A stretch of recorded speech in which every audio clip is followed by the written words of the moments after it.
Chapters 265 Broadsword of Light vs Bone Spear, 266 My name is Fang Zheng, 267 Greatly underestimated Fang Yuan's shamelessness, 268 Sudden wealth. Chapter Start, Chapter 265 रोशनी की तलवार vs हड्डी का भाला। दूसरे दिन जैसा सोचा था वे यांग नानक्यू गार्डन आया और फैंग और बाई को शांगक्लैन शहर घुमाने ले गया। हमारा शांगक्लैन सिटी साइज के मामले में पूरे सदर्न बॉर्डर में नंबर 1 है। शांगक्लैन यहां हजारों सालों से काम कर रहा है और पूरे शैंगलियांग पहाड़ को बदल कर रख दिया है। यहां 10,000 से ज्यादा दुकानें हैं और लाखों लोग रहते हैं। आप दोनों ने अभी तक कुछ खाया नहीं होगा, मैं आपको एक मशहूर नाश्ते की दुकान पर ले चलता हूं, प्लीज मेरे पीछे आइए। फैंग और बाई वे यांग के पीछे पीछे चल दिए, पत्थर के खंबे से नीचे उतरते हुए। 3 मंजिल नीचे आने के बाद वो एक दुकान पर पहुंचे जिसका नाम था अर्ली स्प्रिंग। 1000 लेयर वाला एगेट केक, केकड़े के एंडी वाले बन, सुनहरे खेत का पैनकेक, बर्फीला दलिया। शांगक्लैन सिटी अंदर से बाहर तक first, second, third, fourth, fifth और आउटर सिटी में बनता हुआ है। अगर इससे और साफ तरीके से बांटा जाए तो कई जोन्स भी हैं, जैसे food zone, gambling rocks zone, caretaking zone, red light zone और भी बहुत कुछ वे यांग ने इंट्रोड्यूस किया। ... यह culinary जोन है। यहाँ बहुत से रेस्टोरेंट्स हैं जिनके मालिक ZYA डेटार्गू मास्टर शेफ्स हैं। यहाँ के लजीज पकवानों का कोई अंत नहीं है। ... यह केयरटेकिंग जोन है। ZYA डेटार्गू मास्टर्स के पास एक्स्ट्रा गू वॉर्म्स होते हैं तो वो उन्हें यहाँ देखभाल के लिए रख देते हैं। कीमत सिचुएशन के हिसाब से तय होती है, लेकिन आमतौर पर एक रैंक 1 गू के लिए महीने के 80 प्राइमेवल स्टोन्स लगते हैं। ... ये गू फाइटिंग जोन है। ये जगह सिर्फ गू फाइट्स के लिए है। गू मास्टर्स इसमें दखल नहीं दे सकते और सिर्फ अपने गू को कंट्रोल कर सकते हैं। अगर आप दोनों के पास ऐसी कोई गू वॉर्म्स हैं तो आप ट्री कर सकते हैं। ... यह रेड लाइट जोन है। पूरे शांगक्लैन सिटी में सबसे ज्यादा कोठे यही हैं। बहुत से गू मास्टर्स यहाँ रिलैक्स करने आते हैं। आप दोनों कारवां से यहाँ आए हैं तो आप सफर के जबरदस्त प्रेशर को जानते ही होंगे। यहाँ आपको औरतें, मर्द और यहाँ तक कि गू मास्टर्स भी मिल सकते हैं। क्या आप दोनों इंटरेस्टेड हैं? ... जैसे जैसे वे यांग उन्हें घुमाता गया, बाइनिंग बिंग को इस दुनिया के बारे में काफी कुछ समझ में आया। शांगक्लैन सिटी इतना चहल पहल वाला और खुशहाल था कि बहुत से लोगों के दिमाग में इसकी यादें जाने के बाद भी ताज़ा रहती थीं। एक दिन का वक्त बहुत कम था, जबकि शांगक्लैन सिटी बहुत बड़ा था। भले ही तीनों ने घोड़ा गाड़ियों का इस्तेमाल किया, वो पूरे शहर का 1% भी नहीं घूम पाए। तीसरे दिन वे यांग फिर से फैंग और बाई से मिलने आ गया। यह सब्स्टिट्यूट रिफाइनमेंट जोन है। आप दोनों गू मास्टर्स हैं, आप गू रिफाइन करने की मुश्किलों को जरूर समझते होंगे। हमारे लिए सबसे ज्यादा डर इस बात का होता है कि रिफाइनमेंट के दौरान कोई मजबूत इच्छा शक्ति वाला जंगली गू वर्म मिल जाए या कोई ऐसा गू जो किसी एक्सपर्ट ने पीछे छोड़ दिया हो। गू का रैंक जितना ऊंचा होता है, यूज रिफाइन करना उतना ही मुश्किल होता है। एक जमाने में एम्प्रेस वू जी ने सिर्फ एक रैंक 5 ड्रैगन स्ट्रेंथ गू को रिफाइन करने में 11 साल लगा दिए थे। इसलिए सब्स्टिट्यूट रिफाइनमेंट जरूरी है और मार्केट में हमेशा से इसकी डिमांड रही है। ... यह ऑक्शन जोन है। यहाँ हर रोज एक छोटा मोटा ऑक्शन होता है, हर 2 हफ्ते में एक मीडियम स्केल ऑक्शन और हर महीने के आखिर में एक बड़ा ऑक्शन होता है। ऑक्शन में आने वाली ज्यादातर चीजें रेयर और दुर्लभ होती हैं। ... ये बैटल जोन है। यहाँ 80 से ज्यादा बैटल स्टेजेस हैं। ये जगह हमेशा सबसे पॉपुलर रहती है। यहाँ सिंगल बैटल स्टेजेस हैं, गू मास्टर्स के लिए अपने गू वॉर्म्स को टेस्ट करने और प्रैक्टिस करने के लिए। यहाँ डुअल बैटल स्टेजेस हैं, गू मास्टर्स के लिए आपस में पॉइंटर्स एक्सचेंज करने के लिए, और यहाँ तक कि मल्टी बैटल स्टेजेस भी हैं, एक साथ कई दुश्मनों का अनुभव करने के लिए। जैसा वे यांग ने कहा था, बैटल स्टेजेस शांगक्लैन सिटी में सबसे पॉपुलर जगह थी। जगह काफी शोर शराबे वाली और अफरा तफरी से भरी थी। लोगों की भीड़ हमेशा लगी रहती थी और रैंक 3 गू मास्टर्स हर तरफ दिख जाते थे। बड़े भाई वे, आप यहाँ कैसे? भीड़ में से एक नौजवान ने वे यांग को देखा और तुरंत आवाज लगाई, तेजी से उसकी तरफ बढ़ते हुए। ये आदमी लगभग 27 या 28 साल का था। चेहरा आम सा था लेकिन उससे एक मजबूत ऑरा निकल रहा था। लिटिल सीओ, मैंने सुना तुमने लड़कर 3rd इनर सिटी में अपनी जगह बना ली। बहुत बढ़िया काम किया। वे यांग ने यूएस नौजवान के कंधे थपथपाए, उसका हौसला बढ़ाते हुए। हाँ, मैं हाल ही में रैंक 3 मिडिल स्टेज में एडवांस हुआ हूँ। और मेरी फाइटिंग स्ट्रेंथ भी बढ़ गई है। वैसे सोचा जाए तो मुझे आपके गाइडेंस के लिए शुक्रिया कहना चाहिए, वरना मैं कभी यहां तक नहीं पहुंच पाता। उस नौजवान ने दिल से शुक्रिया अदा किया। तुम में अच्छा टैलेंट है लड़के, तुम मेरे बिना भी ये कर लेते। तुम अभी 30 के भी नहीं हुए, लेकिन तुम रैंक 3 मिडिल स्टेज तक पहुंच गए हो। ये तो मेरे यूएस वक्त के मुकाबले कहीं ज्यादा इंप्रेसिव है, हाँ। वे यांग ने हेस्ट हुए कहा। उस नौजवान ने वे यांग को एक प्रशंसा भरी नजर से देखा। बड़े भाई वे यांग, मैं आपकी बराबरी कैसे कर सकता हूं? आप यूएस वक्त सिर्फ रैंक 3 मिडिल स्टेज के दर, और आपने पूरे थर्ड इनर सिटी पर राज किया। 25 साल की उम्र में आपको लॉर्ड क्लैन लीडर का ध्यान मिला और आपको रिक्रूट कर लिया गया। आज आप एक क्लैन एल्डर हैं। जरा शैंग क्लैन को देखिए, यहां टोटल कितने एक्सटर्नल क्लैन एल्डर्स हैं? जब तक तुम मेहनत करते रहोगे, तुम भी ये कर सकते हो। वे यांग ने यूएस नौजवान को हिम्मत दी। जल्दी ही वो मुड़ा और फैंग और बाई को समझाया, बैटल जोन शैंग क्लैन के बाहरी टैलेंट को रिक्रूट करने के तरीकों में से एक है। उस वक्त मेन 5th इनर सिटी के बैटल जोन से लड़ते लड़ते 3rd इनर सिटी तक पहुंचा था और लॉर्ड क्लैन लीडर द्वारा रिक्रूट किए जाने से पहले लगातार 18 राउंड्स तक स्टेज पर टिका रहा। उस वक्त शान यानफेई अभी क्लैन लीडर नहीं थे। उनके विश्वास पात्र बनने के बाद शान यानफी के सत्ता में आने पर वे यांग भी सफलतापूर्वक एक एक्सटर्नल क्लैन एल्डर बन गया। बाइनिंग बिंग को अचानक सब समझ आ गया। कोई हैरानी की बात नहीं कि बैटल जोन इतना पॉपुलर था। शैंग क्लैन का बिजनेस बहुत बड़ा था और उन्हें कई जगहों पर लोगों की जरूरत थी। सिर्फ अपने क्लैन के लोगों पर भरोसा करके पूरी सिचुएशन को संभालना मुश्किल था। कई पीढ़ियों के शांग क्लैन के यंग मास्टर्स जरूर अपने इस्तेमाल के लिए कुछ डेमोनिक गू मास्टर्स को रिक्रूट करते होंगे। अगर इन डेमोनिक गू मास्टर्स को सपोर्ट करने वाला यंग मास्टर क्लैन लीडर बन जाता, तो उनके नीचे के डेमोनिक गू मास्टर्स शायद एक एक्सटर्नल क्लैन एल्डर बन जाते और एक क्लैन एल्डर वाली सारी सुविधाएं पाते। गू मास्टर की कल्टीवेशन के लिए बहुत सारे रिसोर्सेज की जरूरत होती है। बहुत से डेमोनिक गू मास्टर्स के पास अपने क्लैन से रिसोर्सेज का कोई स्थिर स्रोत नहीं होता और वो अक्सर गरीब होते थे। सिर्फ एक क्लैन पर निर्भर होकर ही वो बेहतर तरीके से सरवाइव कर सकते थे। वे यांग एक सफल एग्जाम्पल था। शैंग क्लैन सिटी के बैटल जोन में बड़ी संख्या में डेमोनिक गू मास्टर्स थे। शैंग क्लैन में शामिल होने के लिए और राइचस पद का हिस्सा बनने के लिए, वे यांग जैसा बनने के लिए उन्हें ऊपर तक लड़ते हुए कम्पीट करना पड़ता था। बैटल स्टेज, ये जगह यादों से भरी है। मेहमानों, क्या आप मेरे साथ एक स्पर करना चाहेंगे? वे यांग ने अचानक सुझाव दिया।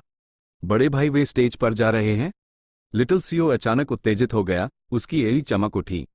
फैंग युआन और बाइनिंग बिंग ने एक दूसरे को देखा। ठीक है, तो मुझे भी इसका अनुभव लेने दो। फैंग युआन को उम्मीद थी कि शांग क्लैन इस मामले में जांच पड़ताल करेगा, इसलिए वो फ्लो के साथ चला गया। बड़े भाई वेई, आप यहां अक्सर नहीं आते, ये जगह कई बार रिमॉडल हो चुकी है, मैं आपको रास्ता दिखाता हूं। लिटिल सीओ ने खुद से पेशकश की। वे यांग ने सर हिलाया। ओके। लिटिल सीओ ने पूछा, भाई वेई, आपको कौन सा फील्ड चाहिए? जंगल, पहाड़, मैदान या रेगिस्तान, झील? वे यांग मूडा, फैंग और बाई की राय पूछते हुए, हमारे 2 सम्मानित मेहमानों को चुनने दीजिए। कुछ गू मास्टर्स पहाड़ी लड़ाइयों में माहिर होते थे, कुछ रेगिस्तान की लड़ाइयों में। बैटल एनवायरनमेंट लड़ाई के नतीजे पर असर डालने वाला एक इंपॉर्टेंट एलिमेंट था। हम यहां अलग अलग स्टेजेस चुन सकते हैं। आपके पास कौन कौन से फील्ड्स हैं? बाइनिंग बिंग ने उत्सुकता से पूछा। लिटिल सीओ ने वे यांग को फैंग और बाई को सम्मानित मेहमान कहते हुए सुना और उसने देर करने की हिम्मत नहीं की, जल्दी से उन्हें समझाया। 3rd इनर सिटी के बैटल स्टेजेस में लगभग 10 अलग अलग तरह के एनवायरनमेंट थे, जिसमें हर तरह का टेरेन शामिल था जिसमें कोई भी हो सकता था। इतना सुनने के बाद बाइनिंग बिंग को भी ट्री करने की इच्छा हुई, तो चलो फ्लैगस्टोन स्टेज चुनते हैं। फ्लैगस्टोन स्टेज सबसे आम बैटल स्टेज, जहां हवा, बर्फ, बारिश या रेत जैसा कोई नेचुरल एलिमेंट नहीं था। एक खास काले फ्लैगस्टोन से 100 मीटर की जमीन ढकी हुई थी। जल्दी देखो, लगता है एल्डर वे यांग हैं। यह एल्डर वे यांग हाई हैं, वही हैं। हालांकि उनका एप्टीट्यूड भी ग्रेड का है, वो बैटल स्टेज से निकली हुई एक सफल कहानी थे। उस जमाने में मैंने उनके साथ कंपीट भी किया था। ... वे यांग काफी पॉपुलर लग रहा था क्योंकि बैटल स्टेज पर उनके आने से बहुत से लोगों का ध्यान उनकी तरफ खींच गया। लेकिन वे यांग ने प्रोफाइल लो रखा, अपनी क्लैन एल्डर अथॉरिटी का इस्तेमाल करके इस बैटल स्टेज को सील कर दिया ताकि बाहरी लोग ना देख सकें। सिर्फ लिटिल सीओ हाई बचा था। वे यांग स्टेज के बीच में गया। नॉर्मल रूल्स के हिसाब से दोनों तरफ के कंपेटिटर्स को अपनी कल्टिवेशन अनाउंस करनी होती है, उसके बाद फेयर असेसमेंट होता है। लेकिन क्योंकि हम सिर्फ एक कैजुअल स्पर कर रहे हैं, हम यूज स्किप कर देंगे। प्लीज पहला मूव आप कीजिए। उसका मतलब था कि वो अकेले ही फैंग और बाई दोनों को चैलेंज करना चाहता था। लिटिल सीओ स्टेज के बाहर खड़ा था, अपनी मुट्ठी भींचे हुए एक्साइटमेंट में। बड़े भाई वे इस वक्त कमजोर होते हुए भी जीतेदार अपने रैंक 3 मिडिल स्टेज कल्टिवेशन का इस्तेमाल करके स्टेज पर हावी हो गए थे और 18 राउंड्स तक लड़ा थे। लगभग हर फाइट एक क्लासिक थी। अब जब वो रैंक 3 पीक स्टेज पर हैं, मुझे ये बैटल ध्यान से देखना होगा। फैंग युआन और बाइनिंग बिंग ने एक दूसरे को देखा, फिर अचानक हमला कर दिया, लेफ्ट और राइट से वे यांग की तरफ बढ़ते हुए। क्लोज कॉम्बैट के लिए आ रहे हो? वे यांग बीच में खड़ा रहा, हिला तक नहीं। उसके शरीर पर एक सुनहरी रोशनी चमकी, जो एक बैटल आर्मर में बदल गई, उसके पूरे शरीर को बचते हुए। फ्यू फ्यू फ्यू। फैंग युआन और बाइनिंग बिंग ने अपने स्पाइरल बोन स्पीयर गू को एक्टिवेट किया जैसे हाई वो वे यांग की तरफ बढ़े। कई हड्डी के भाले घूमते हुए हवा को चीरते हुए वे यांग की तरफ शूट हुए। ये कौन सा गू है? वे यांग मन हाई मन कंफ्यूज हो गया। ये पहली बार था जब उसने बोन स्पीयर गू देखा था। उसने डोज नहीं किया, स्पाइरल बोन स्पीयर गू की पावर को टेस्ट करने का इरादा रखते हुए, और 3 हिट्स ले लिए। हल्की सुनहरी आमा झिलमिलाई, लेकिन हिट्स को सह गई। ये गू बुरा नहीं है, इसमें एक स्पाइरल फोर्स है और ये डिफेंसेस तोड़ने में अच्छा है। वे यांग बिल्कुल नहीं घबराया, अपने प्राइमेवल एसेंस का इस्तेमाल किया और लाइट आर्मर को फिर से अपनी मजबूती हासिल करने दी। मेरी बारी, उसने हल्के से चिल्लाया, दोनों हाथों से हवा को पकड़ते हुए, जैसे हाई इस हवा से 2 रोशनी की तलवारें बन गईं, जो शान से चमक रही थीं। आ गई बड़े भाई वेई की ब्रॉडसॉर्ड लाइट गू। लिटिल सीओ ने ये देखा और उत्साह से बोला। वे यांग ने दोनों तलवारों को पकड़ा, अपनी निगाहें घुमाईं और फैंग युआन पर चार्ज करने का फैसला किया। ब्रॉडसॉर्ड लाइट गू और स्वॉर्ड शैडो गू रैंक 3 गू वॉर्म्स में सबसे स्ट्रॉन्ग अटैकिंग गू माने जाते हैं। वे यांग को पास आते देख फैंग युआन की आंख में एक तेज चमक आ गई। भले हाई ब्रॉडसॉर्ड लाइट गू स्ट्रॉन्ग था, वो डरा हुआ नहीं था। Jumping grass. उसके पैरों पर 2 स्प्रिंग जैसे घास उगाए, उसने जमीन पर कदम रखा और एनर्जी इकट्ठा करने के बाद फैंग युआन की स्पीड जबरदस्त तरीके से बढ़ गई। कैनपी गू, flying bone shield. Fang Yuan का शरीर एक सफेद आर्मर से चमक उठा और 3 सफेद हड्डी के शील्ड्स उसके शरीर के चारों तरफ आ गए, लगातार उसके आगे, बाएं, पीछे और दाएं घूमते हुए।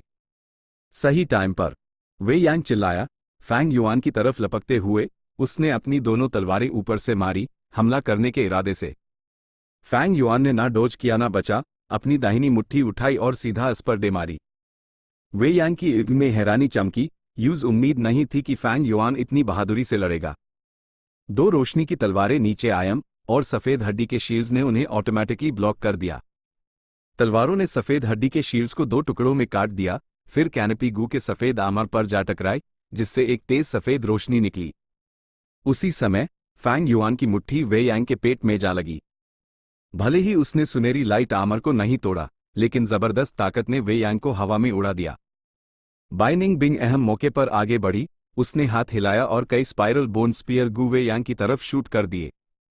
ये हमला बेहद बेरहम और निर्णायक था, इस इरादे से कि वे यांग को उसकी कब्र तक पहुंचा दिया जाए। अरे खतरा!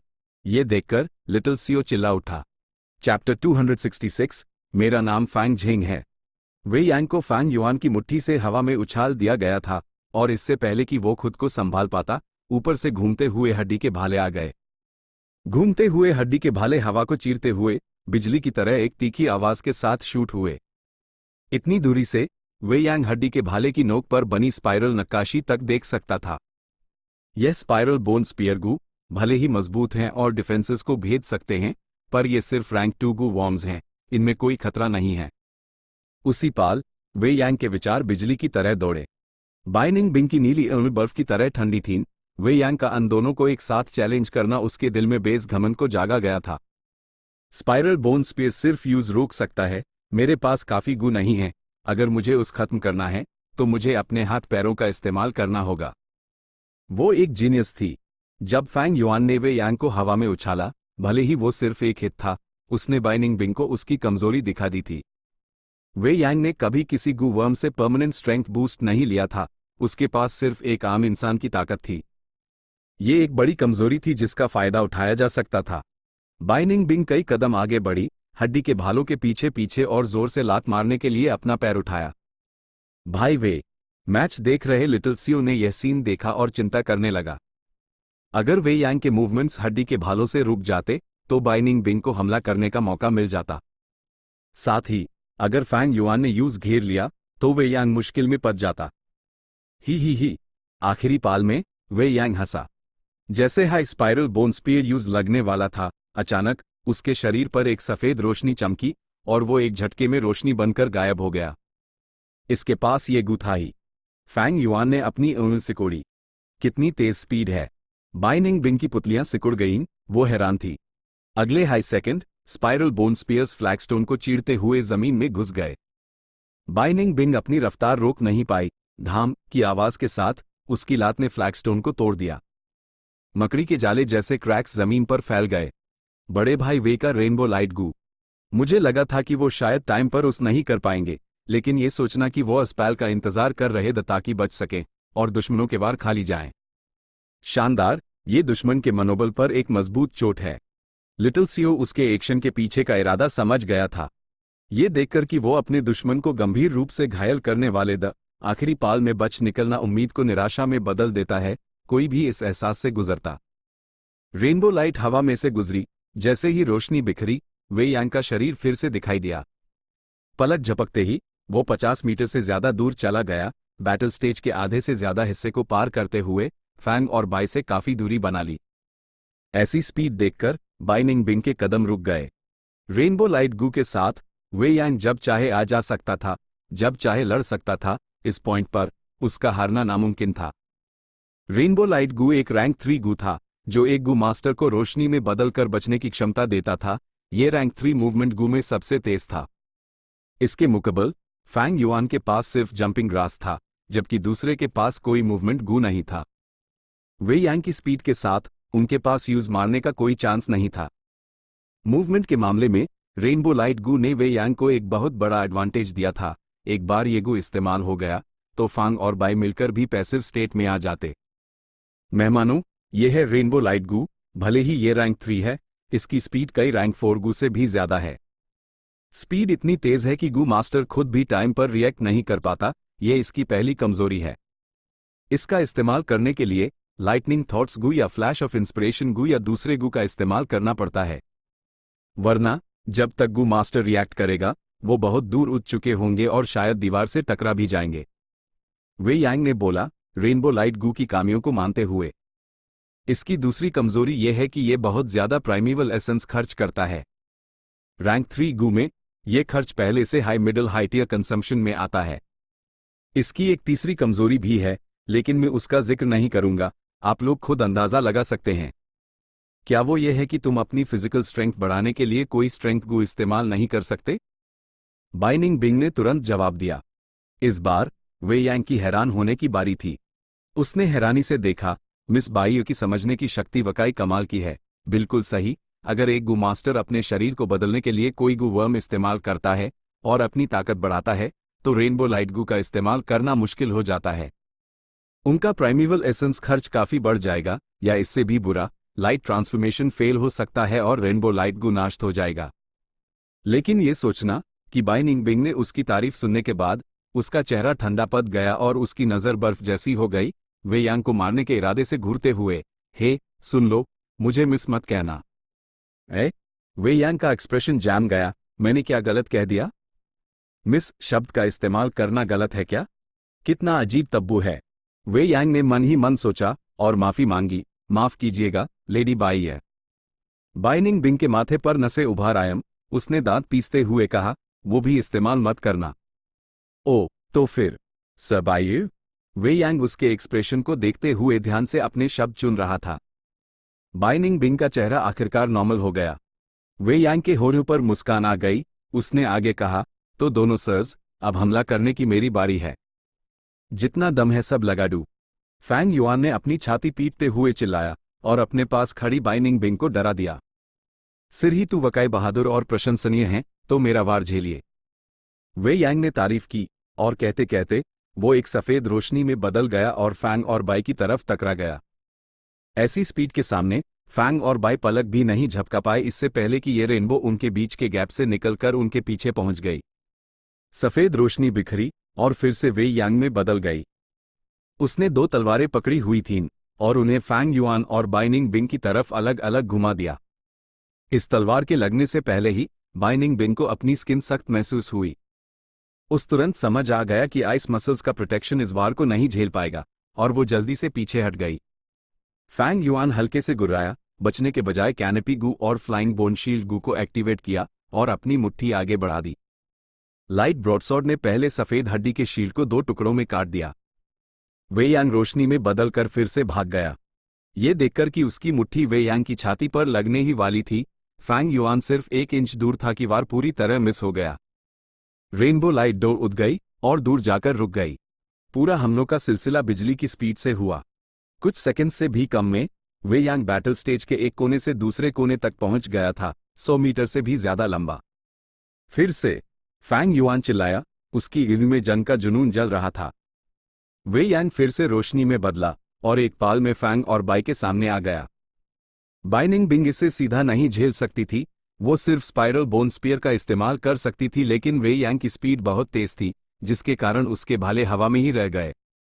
फैंग युआन सिर्फ पैसिव तरीके से वार झेल सकता था, पहली बार के अलावा उसकी मुट्ठी फिर कभी वे यांग को नहीं लगी। एक ही बार में बैटल स्टेज पर रोशनी लगातार चमकने लगी, जैसे एक बॉक्स में फंसी उछलती हुई गेंद। इस बीच फैंग और बाई मुश्किल से वार ले पा रहे थे, उन्होंने पूरी तरह से अपनी पकड़ खो दी थी। क्या ये बड़े भाई वेई की असली ताकत है? बहुत ही जबरदस्त। लिटिल सियो ने अपने सामने के अजीब नज़ारे को देखा। वे यांग की स्पीड कमाल की थी, जैसे अंधेरे में घूमता कोई भूत। कुछ और मिनट बाद उसने अपने मूवमेंट्स रोक दिए। अगर दोनों मेहमान खर्चे के मामले में कम्पीट करना चाहते हैं और मेरे रेनबो लाइट गू की कमजोरी का फायदा उठाने की कोशिश कर रहे हैं जो बहुत ज्यादा प्राइमेवल एसेंस खर्च करता है, तो मुझे डर है कि आप निराश होंगे। मेरे पास एक लाइट सोर्स गू है। ये एक असिस्टेंस टाइप गू है जिसका एक ही काम है, लाइट टाइप गू का इस्तेमाल करते वक्त गू मास्टर का प्राइमेवल एसेंस खर्च आधा कर देना। Damn it! बाइनिंग बिंग ने गुस्से में अपने दांत पीस लिए। फैंग युआन ने हाथ हिलाया, और नहीं, मैं जीत नहीं सकता। भाई वेई, हम हार मानते हैं। वे यांग जोर से हंसा, अपनी मुट्ठियां जोड़े, ये मेरा सौभाग्य था। लिटिल सियो ने लड़ाई खत्म होते देख तुरंत पास आ गया, उसके चेहरे पर अभी भी उत्साह था। बड़े भाई वेई वकाई जबरदस्त हैं, लेकिन दोनों सर्स का इतनी देर तक टिक पाना भी उतना ही जबरदस्त है।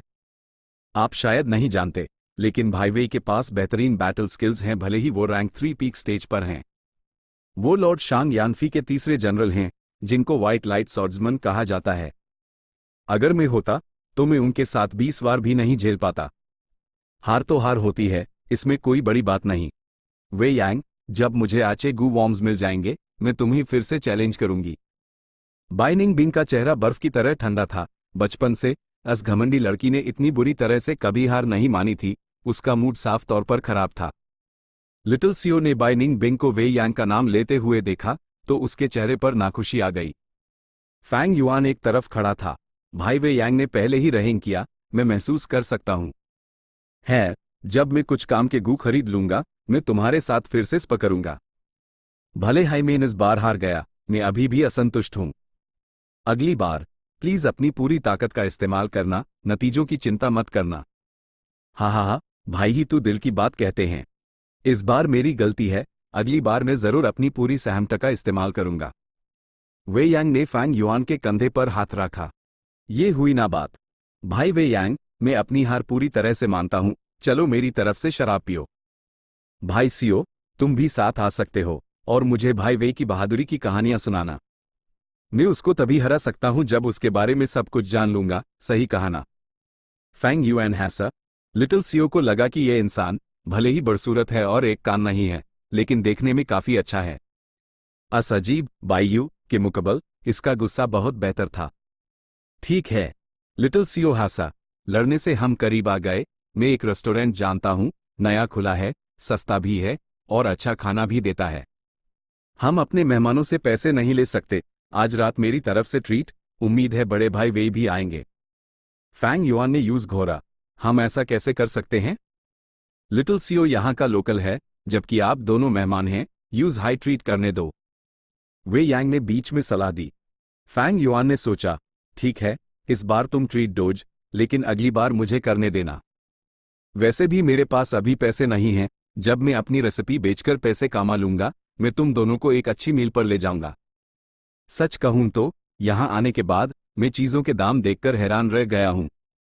उसकी बातें थोड़ी शरारती थीं, और उसने ये भी मान लिया कि वो गरीब है, जिससे वे यांग और लिटिल सियो हंस पड़े। उन्हें लगा कि फैंग युआन एक साफ सुथरा और ईमानदार आदमी है। सिर्फ बाई निंग बिंग हाई फैंग युआन की एक्टिंग स्किल्स जानती थी, ये देखकर उस अब इसकी आदत हो चुकी थी। कमरे में तीनों ने शराब पी और बातें की, अपने नाम बताए और अपने रिश्ते और मजबूत किए। सिर्फ बाई निंग बिंग पानी पी रही थी, अकेले अपनी शांति का आनंद ले रही थी। लिटिल सियो का नाम सियो यान था, 27 साल का, फायर टाइप गू वॉर्म्स में माहिर।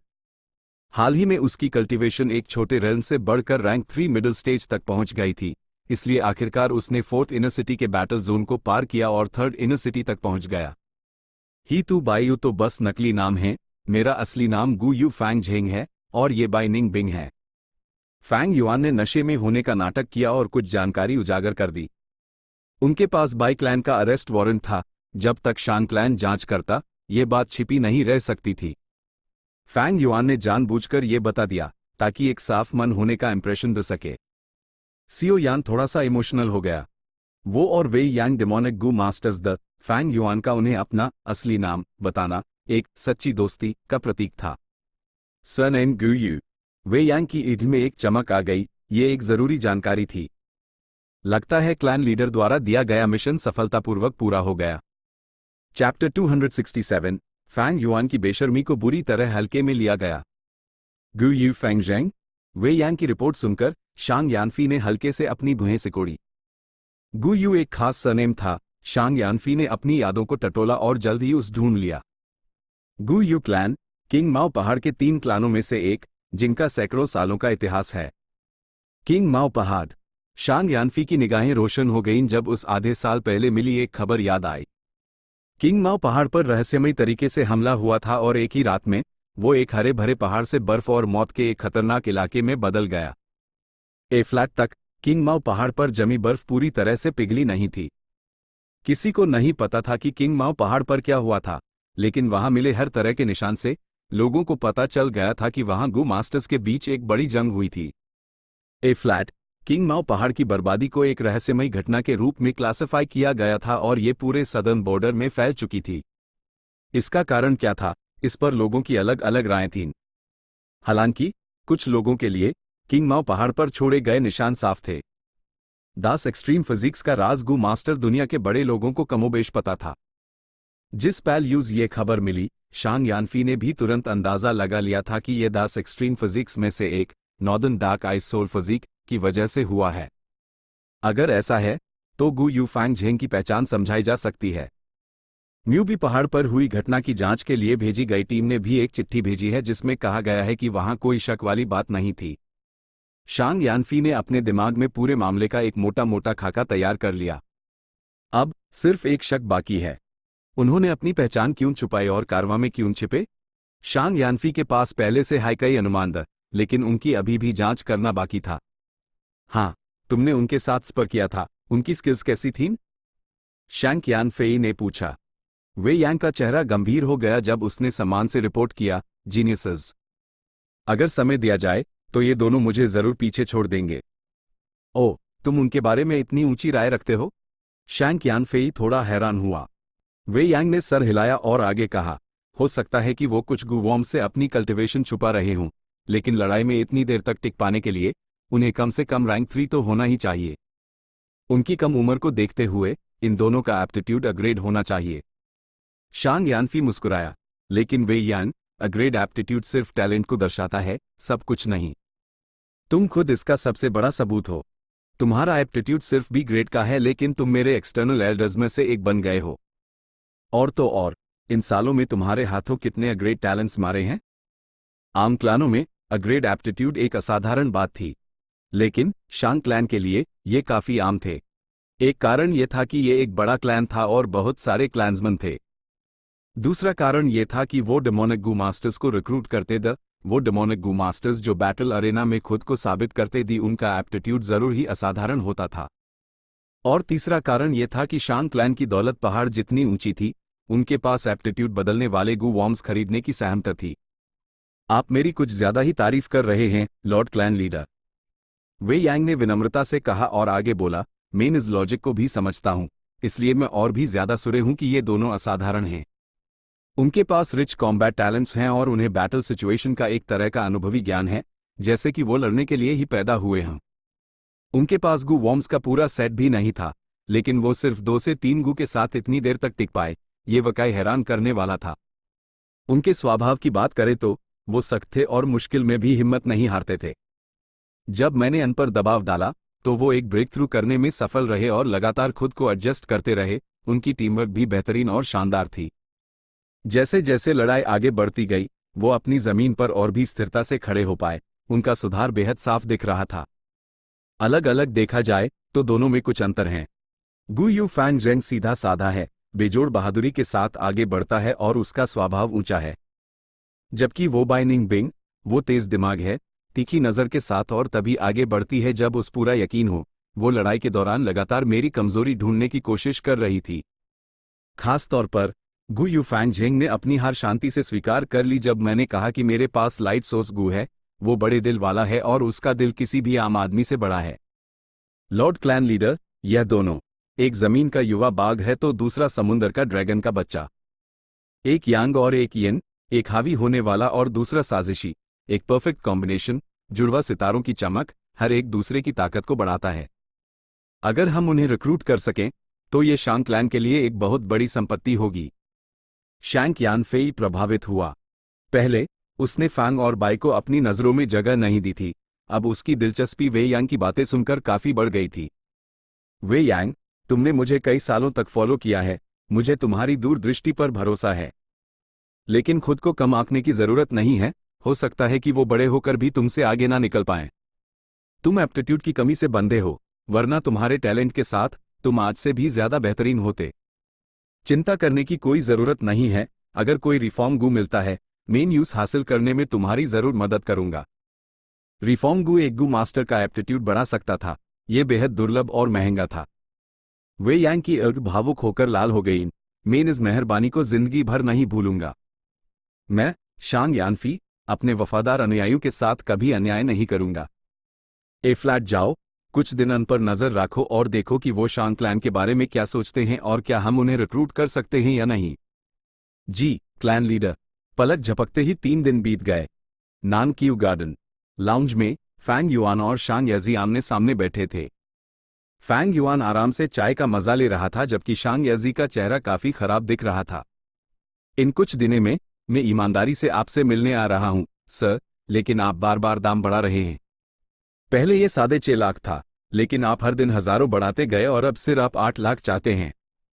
क्या सिर्फ आप टाइम पास करने के लिए मेरे साथ खेल रहे हैं? शांग याजी घुटन महसूस कर रहा था और दांत पीसते हुए बोला। अगर ये पहले होता तो वो गुस्से में फट पड़ता और चाय का कप फैंग युआन के चेहरे पर दे मारता, लेकिन अब वो ऐसा नहीं कर सकता था। क्यों? क्योंकि ये बंदा सीधा क्लैन लीडर से शिकायत कर सकता था। मुझे अभी तक नहीं पता कि इनका लॉर्ड फादर के साथ क्या रिश्ता है।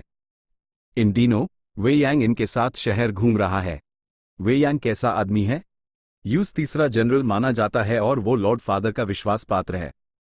उसके काम आमतौर पर उस नहीं बल्कि लॉर्ड फादर की इच्छा को रिप्रेजेंट करते हैं। लेकिन लॉर्ड फादर इन 2 अचानक से आए लोगों को इतना सम्मान क्यों दे रहे हैं? शांग याजी परेशान और उलझन में था। उस दिन से वो पागलों की तरह इन दोनों की जांच कर रहा था, लेकिन सब बेकार था। वो सिर्फ एक यंग मास्टर था, उसकी अथॉरिटी सिर्फ शांग क्लैन सिटी तक सीमित थी। वो शांग यानफी की विशाल सहमता से बहुत दूर था। जांच से कोई नतीजा नहीं निकला, इसलिए यूज एंडेज लगाने पर मजबूर होना पड़ा। लॉर्ड फादर अपनी गुडविल क्यों दिखा रहे हैं? क्या उनके हाथ में लगी इनहेरिटेंस की वजह से? नहीं, एक इनहेरिटेंस एक आम क्लैन को इंटरेस्ट कर सकती है, हमें नहीं। जब तक ये रैंक 6 गु इमॉर्टल की इनहेरिटेंस ना हो, ये बस सोने पे सुहागा होगा। या इसलिए कि वो टैलेंट है? बिल्कुल नहीं। बैटल स्टेज में इतने सारे वफादार डेमोनिक गु मास्टर्स हैं, वो शांग क्लैन ज्वाइन करने के लिए मर जाएंगे और लड़ने में बेहद माहिर हैं। अगर फादर उन लोगों में इंटरेस्टेड नहीं हैं, तो वो इन दोनों को क्यों चाहेंगे? चाहे वो कितना भी सोचे, शांग याजी को कोई जवाब नहीं मिल रहा था। जब ये दोनों अनुमान खारिज हो गए तो शांग याजी के दिमाग में एक ख्याल आया, कहीं ये दोनों फादर के नाजायज बच्चे तो नहीं? क्या अभी का यंग क्लैन लीडर शांग तुओ है फादर का नाजायज बच्चा नहीं है? शांग याजी ने फिर से सोचा और महसूस किया कि ऐसा नहीं हो सकता। फादर की खून का रिश्ता होने का मतलब बहुत बड़ा था। जब शांग तुओ है मिला था तो उस मजबूती से प्रोटेक्ट किया गया था, इन दोनों की तरह नहीं। शांग याजी इस पर परेशान होता रहा लेकिन कोई प्रोग्रेस नहीं कर पाया, और इसी वजह से वो फैंग और बाई से और भी डरता था। सबसे डरावनी चीजें अक्सर अनजान ही होती हैं। फैंग युआन देख सकता था कि ये यंग मास्टर शांग याजी इन कुछ दिनों में और भी बेचैन और अधीर होता जा रहा है। ये वही था जो वो देखना चाहता था। ये भी एक कारण था कि वो जानबूझकर हर दिन दाम बढ़ा रहा था। अगर वो सीधा 6.5 लाख से 8 लाख बढ़ा देता तो सौदा जरूर टूट जाता, लेकिन बार बार हजारों का दाम बढ़ाने से ये शांग याजी के मजबूत इरादों में उसके प्रतिरोध को कम कर देता। वक्त आने पर फैंग युआन ने चाय का कप नीचे रखा और मुस्कुराया। हर चीज की अपनी कीमत होती है। ये शायद दूसरों के लिए सिर्फ एक गू मास्टर की इनहेरिटेंस हो, लेकिन आपके लिए, सम्मानित यंग मास्टर, ये आपके यंग मास्टर का स्टेटस बचाने की आखिरी उम्मीद है। इसलिए कीमत थोड़ी ज्यादा होनी चाहिए, और जैसे जैसे एवैल्यूएशन की तारीख नजदीक आएगी इस इनहेरिटेंस की कीमत भी नेचुरल रूप से बढ़ती जाएगी। इसलिए मैं हर दूसरे दिन दाम बढ़ा रहा हूं। क्या ये एक आम बात नहीं है? ही, अगर दाम कम कर दिए गए तो ये आपकी आखिरी उम्मीद के लायक कैसे होगा? ये शांग क्लैन के यंग मास्टर जैसे इंपॉर्टेंट पद के लायक कैसे होगा? आखिरकार सिर्फ शांग क्लैन के young masters high young clan leader की पोजीशन के लिए कम्पीट कर सकते हैं। शांग याजी की एड गुस्से से कांप उठी। ये सीधे सीधे ब्लैकमेल था। ये आदमी अपनी मर्जी से दाम बढ़ा रहा था। वो इतना बेशरम कैसे हो सकता है? शांग याजी चाहता था कि वो फैंग युआन के टुकड़े टुकड़े कर दे, लेकिन उसने यंग मास्टर के पैड के बारे में सोचा और मुश्किल से खुद को रोक पाया। तुम सच में बहुत चालाक हो। अगर मैं 8 लाख खर्च करूंगा तो ये पूरा नुकसान होगा और उल्टा मेरी एवैल्यूएशन कम हो जाएगी। एवैल्यूएशन के इंचार्ज एल्डर्स बेवकूफ नहीं हैं, इसलिए मैं इस कीमत पर इसे बिल्कुल नहीं खरीद सकता। फैंग युआन को इस जवाब की पहले से ही उम्मीद थी। उसके होठों के कोने हल्के से मुस्कान में बदल गए। इसलिए मेरे पास एक अच्छा सोल्यूशन है। मैं आपको इसे खुलेआम 6.5 लाख में बेचूंगा, लेकिन आप असल में मुझे 8 लाख देंगे।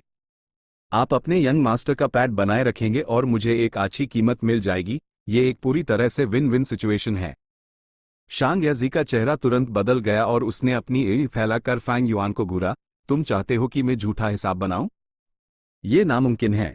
अगर मैं पकड़ा गया तो चाहे कभी भी मेरा यंग मास्टर का स्टेटस छीन लिया जाएगा और ऊपर से मुझे सख्त सजा मिलेगी।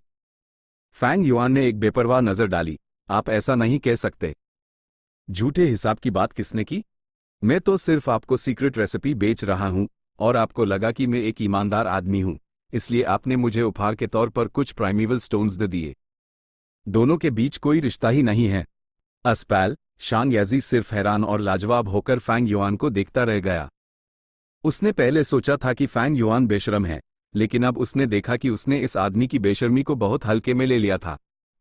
चैप्टर 268, अचानक से दौलत।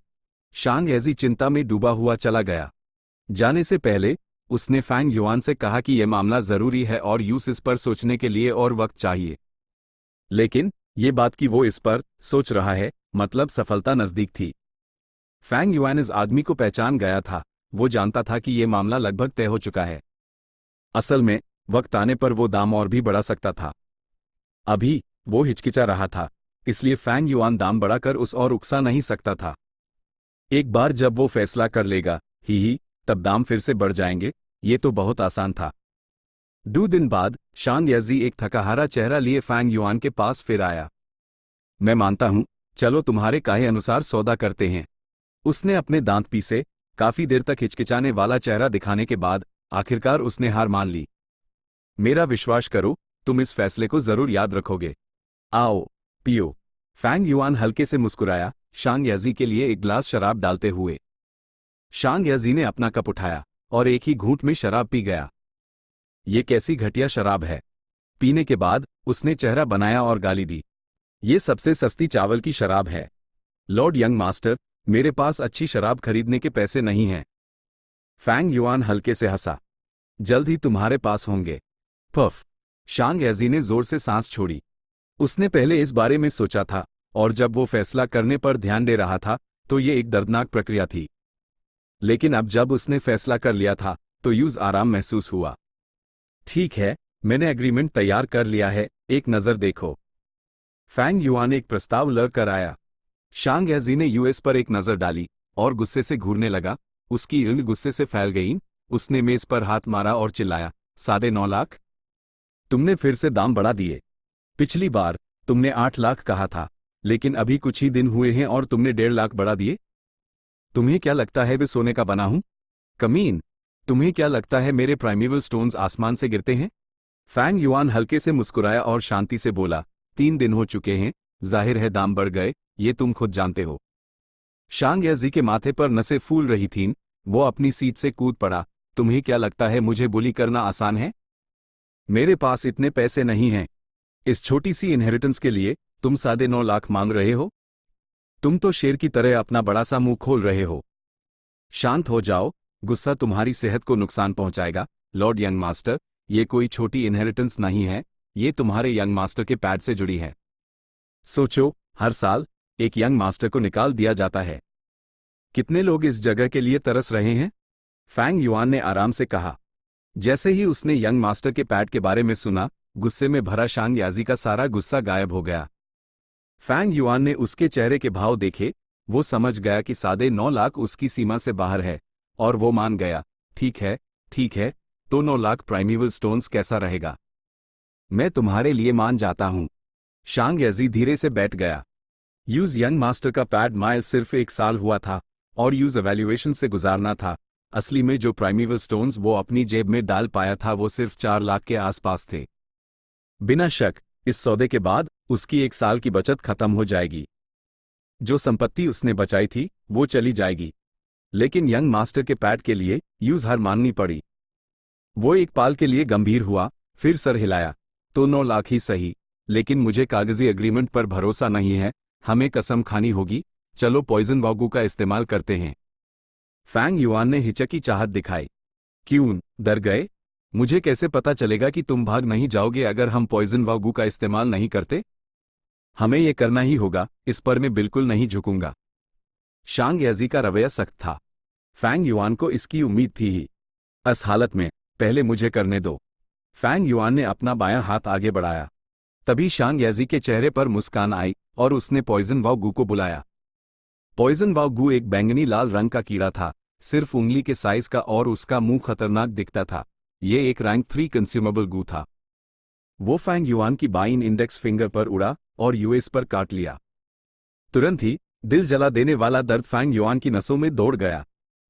फैंग युआन ने दर्द सहते हुए प्रस्ताव पर लिखी डिटेल्स पढ़ना शुरू किया। जब उसने खत्म किया, पॉइजन वाव गू का साइज लगभग दुगना हो गया था, क्योंकि उसने फैंग युआन के दिल का खून पी लिया था। जल्दी ही पॉइजन वाव गू शांग याजी की उंगली पर उड़ा और खून पीना शुरू कर दिया। शांग याजी ने कागज पकड़ा और कांपती हुई आवाज में डिटेल्स पढ़ी, और पॉइजन वाव गू का साइज फिर से दुगना हो गया। उसका चेहरा दर्द से पीला पड़ गया। उसने दांत भींचे और गहरी सांस ली। यह कैसा एग्रीमेंट है? इतना लंबा क्यों है? कम शब्द नहीं लिख सकते थे क्या? और कुछ जोड़ना है? फैंग युआन ने सर हिला दिया। शांग याजी के होठ मुड़े, एक मुस्कान दिखाते हुए। लेकिन उसका चेहरा बिगड़ा हुआ था, और उसकी मुस्कान थोड़ी भयानक थी। बम! खून से भरा पॉइजन वाव गू अचानक फट गया। लेकिन खून नहीं छिटका, बल्कि कई लाल रोशनी के बिंदुओं में बदल गया। रोशनी के बिंदु फैंग युआन और शांग याजी की तरफ उड़े, जैसे बारिश तालाब में गिरती है, और उनके शरीरों में समा गए। ये दिखाता है कि पॉइजन वाव गू का असर हो चुका है। अगर दोनों तरफ डिटेल्स पढ़ते और वो उनकी असली अंदरूनी इच्छाओं को पूरा नहीं करता, तो पॉइजन वाव गू के फटने के बाद वो सादे खून के एक धब्बे में बदल जाता। इस सिचुएशन का मतलब था कि एक या दोनों ने कसम तोड़ी थी, जिससे वो फेल हो गई। ये देखकर शांग याजी की मुस्कान और गहरी हो गई। उसने फैंग युआन को देखा। ही, हमने कसम खा ली है। अगर तुम भविष्य में अपना मन बदलते हो या अग्रीमेंट तोड़ते हो, तो तुम खून का एक धब्बा बनकर मर जाओगे। फैंग युआन का चेहरा वैसा ही रहा। उसने सिर्फ कहा, मेरे प्राइमेवल स्टोन्स कहाँ हैं? शांग याजी ने कंधे उचकाए। चिंता मत करो, मैं एग्रीमेंट क्यों तोड़ूंगा, ये लो। उसने एक गू फेंका। ये गू एक गेंद जैसा था, क्रिस्टल की तरह नाजुक, आधा पारदर्शक और हथेली के साइज का। गेंद के अंदर एक धुंधली आकृति थी, जैसे उसने कई बादलों को कैद कर रखा हो। ये सफेद बादल जैसी आकृति एक कुबड़े बूढ़े आदमी जैसी दिखती थी जो एक छड़ी लिए हुए था। बूढ़े आदमी के लंबे सफेद बाल एक अनोखा एहसास देते हुए उसके चेहरे पर झुर्रियां बेहद असली लग रही थीं और वो सच्चे मन से मुस्कुरा रहा था। यह प्राइमीवल एल्डर गू था, एक गू जो खास तौर पर प्राइमीवल स्टोन स्टोर करने के लिए इस्तेमाल होता था। जैसे कहते हैं, हर काम का अपना एक्सपर्ट होता है। प्राइमीवल एल्डर गू सिर्फ रैंक 3 का था, लेकिन ये 10 लाख प्राइमीवल स्टोन्स तक सील कर सकता था। यहाँ 8,70,000 प्राइमीवल स्टोन्स हैं, बाकी के 30,000 जब ने जमा कर लूंगा तब तुम्हें दे दूंगा। शांग याजी ने बहुत अनिच्छा से प्राइमीवल एल्डर गू फैंग युआन को दिया। इसके अंदर 6 लाख शैंग क्लैन का ट्रेड क्रेडिट था, बाकी के 2,70,000 शांग याजी की अपनी बचत थी। फैंग युआन ने यूज लेने के बाद यूज रिफाइन करने में शांग याजी के साथ सहयोग किया। प्राइमीवल एल्डर गू के मालिक बदले और बादलों के अंदर बदलाव हुआ। बूढ़ा आदमी पहले शांग याजी को देख रहा था, लेकिन अब वो फैंग युआन की तरफ देखकर मुस्कुराने लगा था। फैंग युआन ने प्राइमीवल एल्डर गू को इधर उधर घुमाया, लेकिन चाहे वो उस किसी भी दिशा में घूमता, बादल बदल जाते और बूढ़ा आदमी फैंग युआन की तरफ ही मुस्कुराता। असल में ये गू काफी दिलचस्प है। अगर अंदर प्राइमीवल स्टोन्स कम होते तो बूढ़ा आदमी चेहरा बनाता और दुखी दिखता। अगर मात्र ठीक ठाक होती तो बूढ़ा आदमी बेभाव रहता। और आखिर में प्राइमीवल स्टोन्स की संख्या लिमिट के जितना करीब होती, बूढ़ा आदमी उतना ही ज्यादा मुस्कुराता। शांग याजी ने फैंग युआन को प्राइमीवल एल्डर गू से खेलते देखा और समझ गया कि उस पता है गू कैसे काम करता है। उसने नाक सिकोड़ी, ये प्राइमीवल एल्डर गू काफी कीमती है, मैं इसे तुम्हें मुफ्त में नहीं दे सकता। मैंने इसे ऑक्शन में खरीदा था और इसके लिए मुझे 6,600 प्राइमीवल स्टोन्स लगे थे। फैंग युआन ने सर हिलाया। रैंक 3 गू हजारों प्राइमीवल स्टोन्स में बिकते थे और प्राइमीवल एल्डर गू एक दुर्लभ था, ये जरूर अस कीमत के लायक था। उसने तुरंत प्राइमीवल स्टोन्स निकालकर शांग याजी को दिए। शांग याजी ने एक आम स्टोरेज गू का इस्तेमाल किया और ये प्राइमीवल स्टोन्स रख लिए, अंदर ही अंदर बहुत बुरा महसूस करते हुए। ये असल में उसके प्राइमीवल स्टोन्स थे। छोड़ो, जब तक मैं अपना यंग मास्टर का पैड बचा सकता हूँ, सब कुछ मुमकिन है। मैं अपने प्राइमीवल स्टोन्स वापस कमा सकता हूँ, और इस आदमी ने जिसने मुझसे पैसे ईटे हैं, वो बहुत बुरी मौत मारेगा। शांग याजी बड़े दिल वाला नहीं था। फैंग युआन ने उसकी सारी दौलत लूट ली थी और उस आखिरी 30,000 के लिए भी उधार मांगना पड़ा था। व्हाइट बोन रेसिपी आमतौर पर 6 लाख की थी, लेकिन फैंग युआन ने यूज 9 लाख में बेचा। शांग याजी ने अपनी नाक रख दी। इतना बड़ा नुकसान उठाने के बाद यूज फैंग युआन से बेइंतहा नफरत हो गई। आखिरी 30,000 मैं तुम्हें 3 दिन में दे दूंगा। ये बात सिर्फ हम दोनों जानते हैं, किसी तीसरे को पता नहीं चलना चाहिए, अपने साथी को भी नहीं। कोई लूपहोल ढूंढने की कोशिश मत करना, वो बेकार है। शांग याजी उठा और चला गया। वो वहां और नहीं रुक सकता था। हर एक एक्स्ट्रा सेकंड जब वो फैंग युआन के घिनौने चेहरे को देखता, उसके दिल में गुस्सा थोड़ा और बढ़ जाता। एग्रीमेंट में कोई लूपहोल्स नहीं है, तुमने चेक किया था ना? फैंग युआन ने एक सादा चेहरा दिखाया। शांग याजी ने नाक सिकोड़ी। वो शांग क्लैन में पैदा हुआ था, बचपन से प्रभावित था और 1 साल से इस दुकान को संभाल भी रहा था। कोई ऐसा लूपहोल नहीं था जो उसकी नजर से बच सके। मैं शर्त लगाता हूं कि तुम अग्रीमेंट तोड़ने की हिम्मत नहीं करोगे। उसने तुच्छता से हंसा और जल्दी से चला गया।